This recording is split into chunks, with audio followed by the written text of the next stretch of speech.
transformaciones de vida de santos y santas, el inspirador ejemplo a seguir para el combate católico de hoy. Le invitamos a conservar la doctrina católica y la verdad depositada por nuestro Señor Jesucristo.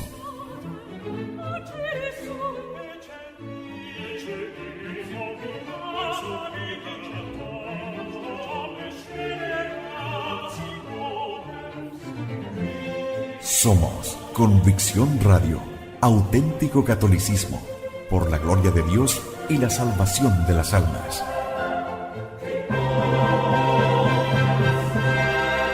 Convicción Radio.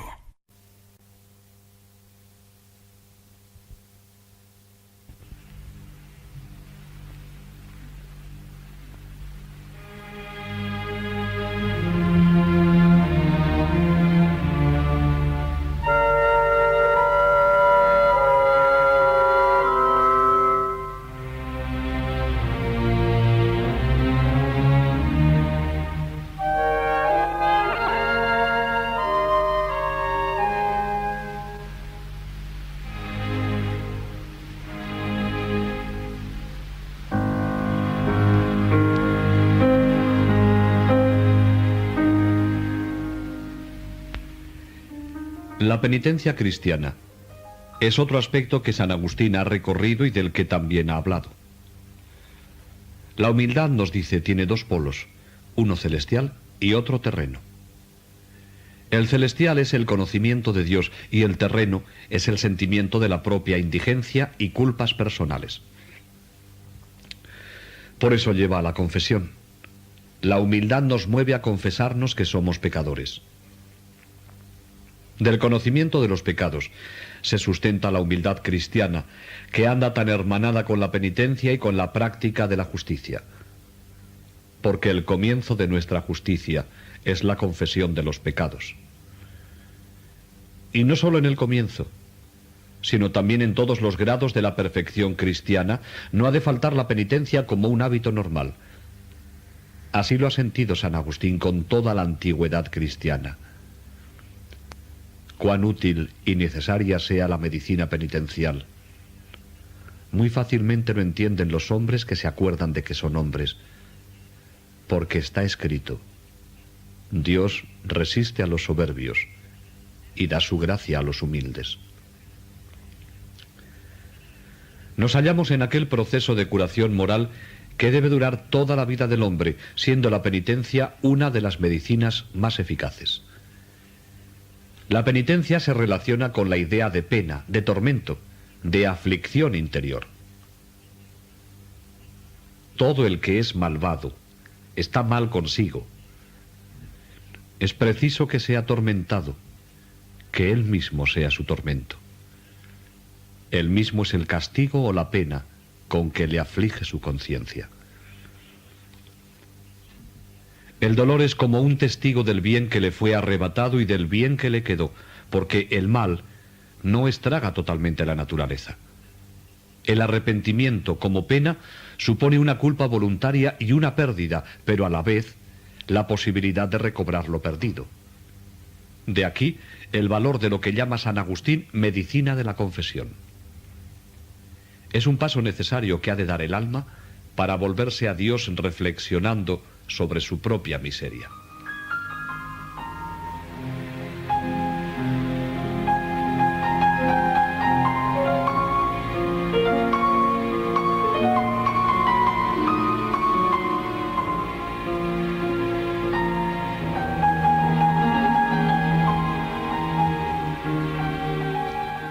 La tragedia del pecado la describe San Agustín en un sermón de este modo: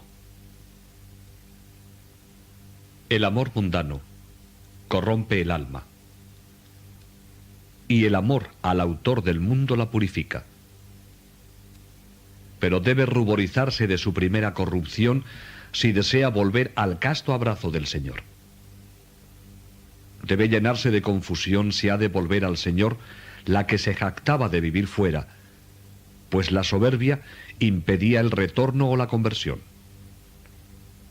Mas el que corrige no comete pecado, sino manifiesta y denuncia el mal. Lo que rehusaba ver el alma, méteselo por los ojos. Lo que llevaba a la espalda por olvido o inadvertencia, póneselo delante. Dirige pues la mirada al interior. ¿Cómo ves la pajuela en el ojo del prójimo y no ves la viga en el tuyo? Así retorna dentro el alma que andaba fugitiva de sí misma, y lo mismo que de sí se había alejado de Dios. Ha de amarse a Dios hasta con olvido de nosotros mismos si es posible. ¿Cómo se verifica este paso? El alma se olvida de sí misma al abrazarse a las cosas del mundo. Ahora, olvídese de sí misma para amar al Creador. Arrojada de sí en cierto modo, se perdió a sí misma, y por no discernir ni siquiera sus propias obras, llega hasta justificar sus injusticias. Se engríe y pavonea con sus deshonestidades, con sus honores, riquezas y potencia de su vanidad. Ahora queda argüida y corregida. Se le muestra lo que es y prueba el disgusto de sí misma. Vuelve dentro de sí, confusa, la que se alejaba derramándose fuera de sí. Sintetiza aquí San Agustín todo el proceso de su alejamiento de Dios y del retorno a Él por la conversión, cuyo paradigma es la parábola del hijo pródigo que se aplicó a sí mismo, ajustándola a su experiencia. Yo andaba peregrinando lejos de vos, privado hasta de las bellotas con que apacentaba a los puercos. Toda la psicología de la conversión la leyó San Agustín en su propia conciencia, dejándonos descripciones valiosas para conocer los fenómenos religiosos relativos lo mismo al alejamiento que al retorno a Dios. Así, encontramos una fenomenología de la contrición en el comentario al Salmo 30. En ti, Señor, he esperado, no quede yo nunca confundido. Esta palabra confundido o confusión le lleva a distinguir dos clases de confusión, una temporal y otra eterna. La eterna es la del que se ha condenado para siempre, y la temporal, la del pecador que vuelve sobre sus pasos y se arrepiente a tiempo y evita la vergüenza eterna. Porque hay cierta confusión temporal que es provechosa, una perturbación del alma que se enfrenta con los pecados y considerándolos se horroriza de ellos. Con el horror se llena de vergüenza y con la vergüenza pone el correctivo. Por eso dice el apóstol: ¿qué fruto habéis logrado de las cosas que ahora os avergüenzan? Luego, siendo ya fieles, se ruborizaban no de los dones presentes, sino de las maldades pasadas. No tema el cristiano esta confusión, porque si no la tiene ahora, la tendrá siempre. Tenemos aquí una definición, o mejor, descripción de la contrición o de la penitencia cristiana. Ella supone el sentimiento de la propia culpabilidad que origina una confusión provechosa. No se trata de una confusión de ideas o de cosas, tomando unas por otras o de juzgarlo blanco por negro, sino de un estado afectivo del espíritu que implica oscuridad, descontento, desasosiego. Es una situación incómoda y molesta consigo mismo. Tiene también relación con una pérdida de quietud y de paz, con cierta guerra consigo mismo. ¿De dónde viene esta confusión? De mirar atrás, contemplando los pecados cometidos, cuya visión perturba el alma y la pone en disgusto y contrariedad. No quisiera verlos, pero están ahí, ante su vista, con su presencia turbadora. A la visión sigue el horrorizarse de ellos, el espantarse de lo que ve, el ponérsele los pelos de punta y, como consecuencia, la vergüenza. Tanto el horror como la vergüenza salen afuera, dejando señales en el rostro que cambia de expresión. Se cambia el color, porque con el horror huye la sangre y viene la palidez a las mejillas, mientras que la vergüenza hace fluir la sangre a ellas y el rubor sale a la cara poniéndola encendida. Y toda esta gama de afectos o emociones diversas trae como resultado la corrección de la conducta pasada para cambiarle y mejorarle. San Agustín repite en esta descripción su propia experiencia, primero en la conversión ocurrida en Milán y luego a lo largo de su vida penitencial hasta su última enfermedad, que le sorprendió leyendo los salmos penitenciales y llorando sus pasados desvaríos, como cuenta Posidio. Cuando su paisano, Ponticiano, le contó la conversión de 2 empleados palatinos que, dejando el servicio del emperador, abrazaron la vida monástica para seguir a Cristo, Agustín quedó profundamente emocionado. Esto contaba Ponticiano, y mientras él hablaba, me retorcía hacia mí mismo, quitándome de mis espaldas, donde yo me había puesto, porque no quería mirarme de frente, y me ponías ante mí cara a cara para que viese cuán feo era, cuán deforme y sucio, cuán manchado y ulceroso. Y me veía, y me horrorizaba, y no tenía a dónde huir de mí. Y si me empeñaba en apartar mi vista de mí, Ponticiano seguía contando, y vos tornabais a oponerme frente a mí mismo, y me metíais dentro de mis ojos para que conociese mi maldad y la aborreciese. Así me roía interiormente, y me confundía con una vergüenza extremadamente horrible cuando Ponticiano refería estas cosas.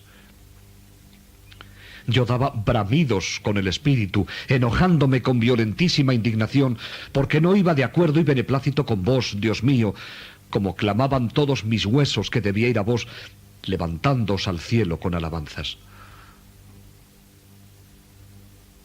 El estilo y el realismo psicológico de estas descripciones dan a San Agustín la palma entre los más eficaces pintores del mundo interior. La disciplina o desagrado de las acciones propias, esa tortura humillante del corazón contrito, trae un cambio o renovación, porque fruto de la penitencia es la mudanza de las costumbres.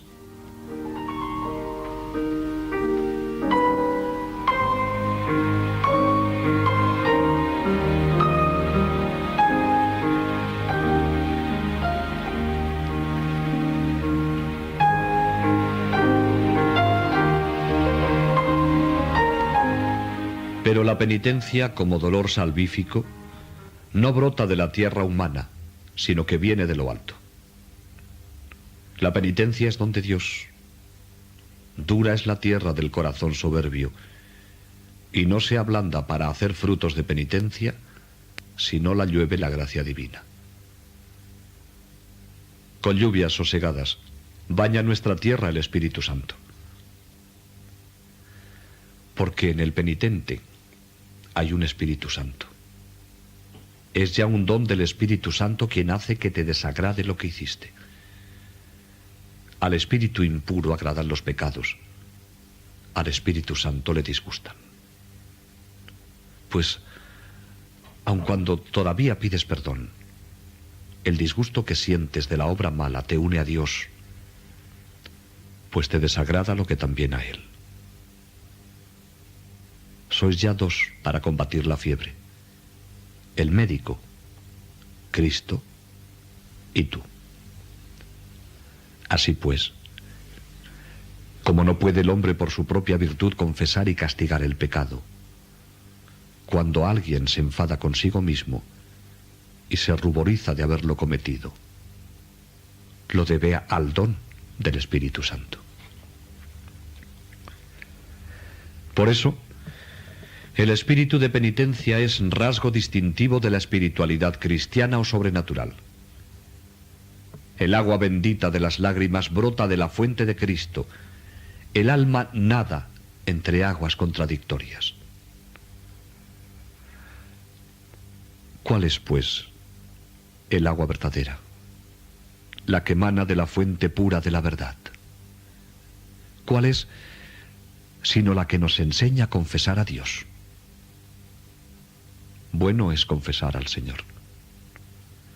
Esta agua de la confesión de los pecados esta agua de la humildad del corazón, esta agua de la vida saludable que nos intima al menosprecio de nosotros mismos y la fuga de toda presunción, y que nada se atribuye a su soberbio poder. Esta agua no mana de los libros de los extraños, sino viene de Cristo. Con la doctrina de la conversión de San Pedro, confirma San Agustín esta verdad de la sobrenaturalidad de las lágrimas penitenciales. Cristo miró al apóstol Pedro, que le había negado, y se le arrasaron los ojos de lágrimas. Aquella mirada abrió la fuente de las lágrimas para toda la vida de Pedro, y cuenta una antigua tradición que todas las noches se levantaba Pedro en la hora de sus negaciones para llorar su pecado, hasta el punto que las lágrimas habían hecho 2 surcos o señales visibles en sus mejillas. En otro lugar, analiza San Agustín con más pormenores la mudanza moral en el discípulo que negó a Jesús. Y por eso, lo que está escrito, le miró el Señor a Pedro, tuvo su efecto en lo interior, tuvo su efecto en la mente, tuvo su efecto en la voluntad. La misericordia divina ocultamente lo socorrió, le tocó el corazón, le puso ante los ojos de la memoria lo que había hecho. Con su gracia interior visitó a Pedro, le hizo mella en lo íntimo hasta hacerle derramar lágrimas exteriores y le enterneció el afecto. Ved cómo Dios, con su ayuda, mueve nuestra voluntad e influye en nuestras acciones. He aquí cómo obra el Señor nuestro querer y nuestro obrar. Este sondeo de la mirada de Cristo y de sus efectos en el corazón del apóstol ayuda a San Agustín para insinuar la acción y los efectos de la gracia divina. El toque de Dios llega hasta la vena secreta del corazón. Cristo le tocó la vena del corazón, es decir, punzó lo íntimo de lo íntimo para que saliera la sangre de las lágrimas y le lavara de su maldad. Nadie puede hacerse fiscal recto de sí mismo, ni conocer la fealdad de sus acciones, ni llorar las propias culpas, ni reconciliarse con Dios, ni satisfacer con la debida pena, ni salir del mal camino, comenzando vida nueva, sin un favor particular de la misericordia de Cristo. De aquí el valor de la confesión cristiana, tan opuesta a la hipocresía del hombre natural, que tiende a excusar y ocultar sus malas acciones como llagas vergonzosas que entre tapujos y vendajes se pudren y gangrenan. Oculte Dios tus heridas, no tú. Pues si tú las quieres ocultar por vergüenza, no las curará tu médico. Védmelas el médico y las cure aplicando el parche.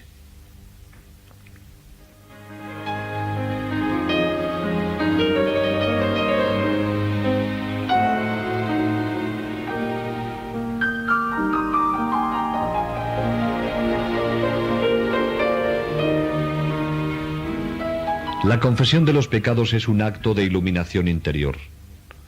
Siempre es una forma de discernimiento del bien y del mal, de lo que se debe amar y de lo que se ha de aborrecer, con la cual se va curando la ceguera espiritual del hombre y se afirma su capacidad para estimar los auténticos valores. Si te confiesas, ¿estará en ti la verdad? Porque la verdad es la luz. Tu vida no luce aún con perfecto resplandor, porque no faltan pecados, pero ya has comenzado a iluminarte al confesarlos. Para San Agustín, pecar es siempre entenebrecerse. Excusarlos es añadir pecados a pecados, sumar tinieblas con tinieblas. Estas tinieblas se combaten con la humildad de la confesión, la cual, con la luz, trae la hermosura interior. La confesión y la hermosura lucen en su presencia. ¿Amas la hermosura? ¿Quieres hermosearte? Confiésate. No dice la hermosura y la confesión brillan en su presencia, sino la confesión y la hermosura. ¿Eres deforme? Confiésate para que te hagas hermoso. ¿Eres pecador? Confiésate para que seas justo. ¿Pudiste afearte? No puedes enflorecerte de la hermosura por ti mismo. Pero mirad la bondad de nuestro esposo, que amó a la fea para hacerla hermosa. ¿Cómo que amó a la fea? Sí, porque dice, no vine a llamar justos, sino pecadores. ¿Amamos la hermosura? Pues elijamos primero la confesión y a ella seguirá la hermosura.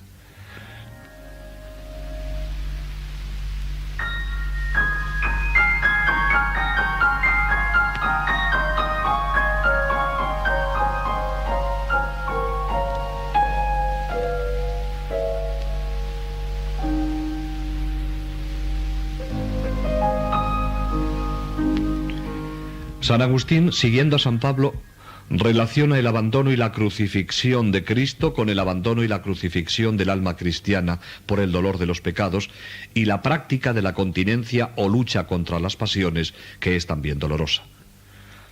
El abandono de Cristo por parte de Dios en la cruz responde al abandono de Dios por el alma con el pecado. Por el primero, Cristo fue entregado en manos de los pecados y de los pecadores, de las fuerzas del mal, para que le hicieran víctima y sacrificio por el mundo. Por el segundo, o el abandono del alma por parte de Dios con la ruptura de su amistad, quedó a merced del pecado y sus consecuencias. Porque los hombres abandonaron a Dios, Cristo quedó abandonado en la cruz, con la amarguísima pena de ser el blanco de todas las maldades del mundo. Y por el mérito de esta pasión, aplacó la ira de Dios, por la que abandonó a los hombres, dejándolos en las manos del propio albedrío. Por eso, el alma penitente debe sentir la malicia de este abandono por nuestra parte, en la que consiste su muerte espiritual, y unirse al dolor del abandono y muerte de Cristo, sintiéndolos como obra suya y teniéndose por parte muy activa en los dolores de Cristo. Y aquí está la crucifixión del hombre interior por el dolor penitencial de sus culpas y la práctica de la lucha contra las pasiones. La penitencia, pues, es sacramento y misterio de cruz y crucifixión con Cristo. Cuanto mayor sea la pena de la ofensa contra Dios, cuanto más taladre el dolor el corazón, tanto más saludable es la crucifixión del alma y mayor semejanza con Cristo. Por eso, la penitencia ha tenido y tiene tanta importancia en la espiritualidad cristiana y en el buen uso de la confesión sacramental.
Convicción Radio, siempre por la verdad.